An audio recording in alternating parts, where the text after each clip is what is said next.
All right, I am here with Sam from Hot Science. Thank you for joining me today, Sam. Thanks for having me. Oh, absolutely. Um, so you have been working on the moniker Hot Science for a while now, and the reason we're talking today is you've got a brand new album coming out on Triple I Industries. They're cutting, I Yes. believe it's a lathe cut vinyl. Yes, one-sided lathe cut vinyl, which is actually super cool because they did some printing on the unplayable side, some screen printing, which is actually really neat. It's coming out digitally as well. Since it was such a small run of vinyl, I think there's only 3 left available on their Bandcamp.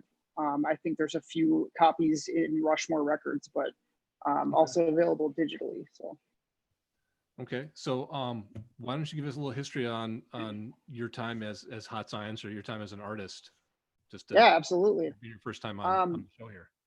so I started off in the year 2000 producing hip hop music mostly. I just I've listened to hip hop music for my entire life, and at some point, I was 20 years old, and I thought, hey, I could do this, or I want to do this. I was always musical. I played instruments, but I kind of wanted. I was in some bands, and I really wanted to be more of the one-man band type thing and not have to check with anybody on any musical decisions. So started producing hip hop on my own.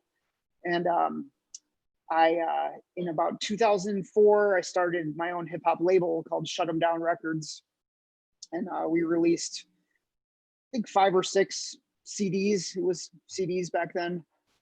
Pretty successful, and it was a lot of fun. And at some point, I just kind of got tired of what I was doing. I spent a lot of time sort of copying what other people were doing in hip hop music.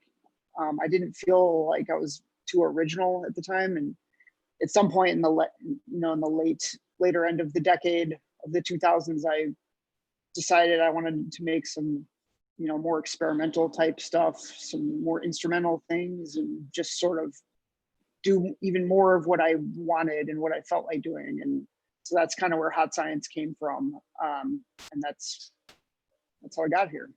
Okay, so what is? Can you talk a little bit about the difference? What's the difference when in the creative process when you're writing your own music that's instrumental music as opposed to working with an MC or writing music? So your music doesn't have any lyrics behind it. I would imagine Right. there's Yeah, there's a lot of differences. Mainly, the fact when I was producing hip hop music with MCs and singers, I had to remember to leave room for vocals. okay. That was a big difference. And a lot of the artists I worked with, they would tell me, I want a beat that sounds like this, or I want to go for this vibe. So I would sort of listen to what they were looking for and kind of build up from there. And I've always had my own style, I like to think, so I would add Mhm. my own flavor to it. But at the end of the day, um, it still seemed like I was maybe imitating others a little bit. And now, that I'm just doing purely instrumental music, exactly what I want to do, the process is a lot different. I don't really start off with an idea.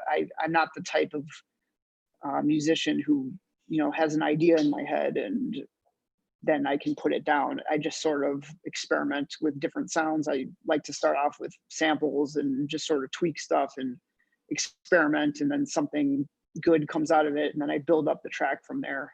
So it's a quite different process. Okay, so it's a layering process for you. You kind of the inspiration kind of comes from what you're doing, and Yeah, then absolutely. kind of Yeah, builds from that. right. Yeah, the inspiration just starts with like a little kernel, if I Right. want to use that word, just Hmm. something like I really lately I like to take samples from other people's music and really sort of make it unrecognizable and try to dig out some interesting harmonic material from it without just doing like a loop. Try to find something interesting going on harmonically that then I can create into a track. And sometimes even the original sample I'll cut out in the end once I have the full track. So kind of start with a sample usually of something and put a bunch of effects on it and sort of tweak it and experiment with it, make it interesting and lively and have some movement to it. and then I'd typically add my drums to it and then some synths and just sort of build it up from there. So when you're doing that and you're putting together an album, so listening to Summoner, the tracks work really well together, and it sounds, it all of the tracks kind of, it sounds like an album. They all have a similar atmospheric or similar, I don't want to say theme necessarily, but a similar feel to them. Is that when you're putting together an album, does that kind of play into it where you're looking for songs and the song ideas that kind of flow from one into the other, or? Yeah, sort of. So it seems for me, like I'll go in waves where, I'll be really productive, and I'm pretty, compulsively making music. I'm constantly working on a track. I usually, whether I'm working on an album or not, I usually will finish a track or two a week. So I kind of go in a wave and I ride that wave. And at the end of that wave, then I might have 20 to 30 demos, and I kind of lose inspiration a little bit, or maybe motivation a little bit for a while. And that's sort of how each of my albums or projects are born. I kind of find like a different formula in these waves, and then I exploit it and I make a ton of tracks. So yeah, that's why you're hearing, that it's pretty cohesive, because all those tracks were made around the same time with the same gear, with the same mindset, with the same formula. Okay. Very, very interesting. So, and this, all of these tracks on Summoner are on, as we mentioned, they're on one side of a 12-inch vinyl, is a lathe cut vinyl that Triple I's releasing. Yeah. Was there any challenges in putting these songs together for this specifically, when you're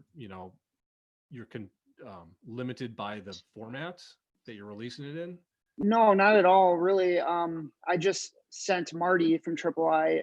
It goes back to, I had opened, I'm putting opened in quotes here, for their album release for Gorilla Ghost, which was virtual.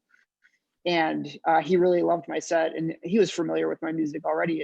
And so after that, he said, "Yo, let's do a lathe cut. I want to do a project with you." And I already had maybe, I don't know, 25 tracks that I had done that were ready. So I sent him everything I had, and I basically said, I'm used to putting out my own music on my own. I've worked with a few other labels or a few other influences, but mostly I've been in charge of picking my own music, and I'd really love it if you guys picked it out. So he, took those 20 or 25 tracks, brought them to his other, the other 2/3 of Triple I to listen to and decide what they wanted to do. So yeah, I mean, it was maybe a challenge for them to narrow it down to 20 something minutes of music. But for me personally, I didn't really have too much of a preference. There was a couple tracks that I might have pushed back if he didn't pick, but luckily he did pick them. So especially the first track, Obscure the Veil,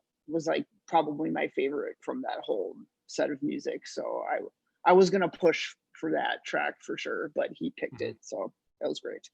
Okay, well, glad it worked out. That's really interesting that you just gave them kind of somewhat carte blanche and said, here are all the tracks. How do you guys want to? And did they do the sequencing on them as well? I'm trying to remember. I think that we had a little bit of a conversation on it, and I think Marty did pick the sequence, but I'm pretty sure I wanted that first track to be first, right. And I may or may not have mentioned it.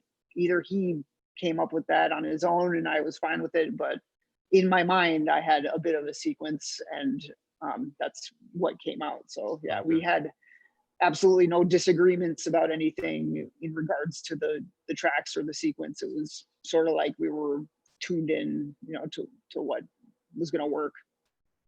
So obviously now with the pandemic, nobody's really playing out. Right. One of the things talking to Marty and to Gorilla Ghost about is with their music, they've been kind of evolving their music to allow them to play out. It was kind of difficult for Marty initially. Have you in the past, is that something that you work into your creative process, as to how am I going to perform this? it's weird because I do play out when there's no pandemic, but Yeah. typically I don't play my album material. Okay. Sometimes it's sort of in reverse because so I'm using hardware only, and it's a little bit difficult to play like the full songs live or play them the way that they are written, for the album. Especially these ones I made on a modular synth. So you make a track, and then when you're done with it, you have to tear down, the patch. You have to take out all the cables and stuff to start a new one. So it's sort of hard to play live, but sometimes my tracks will come from a live set. So I'll have a live set put together, and then I'll think to myself, I like, a couple of the sequences on this set, and then I'll sort of make a track from there. But I don't, when I play out, it's something new every time, and it's usually something different than what I've released. Okay. So are your live performances then really improvisational?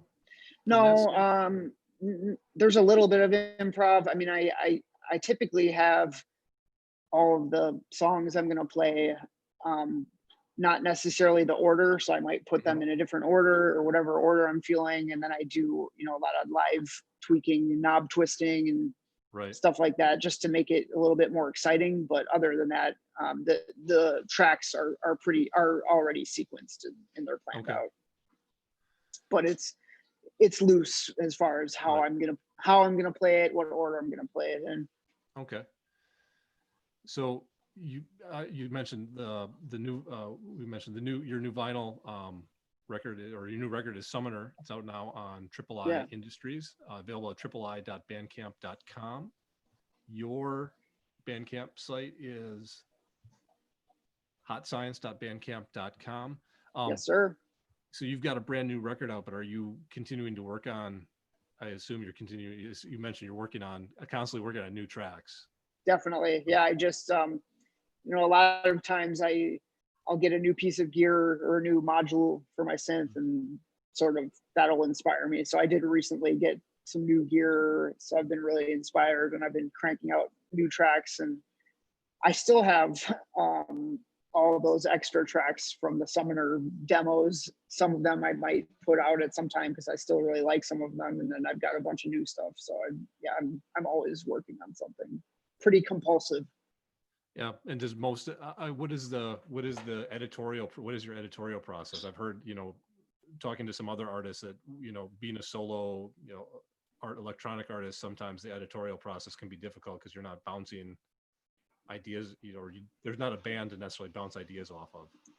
Yeah, I think that now that I've been doing it for so long, just producing in general, at this point, I sort of I think the editorial process is advance.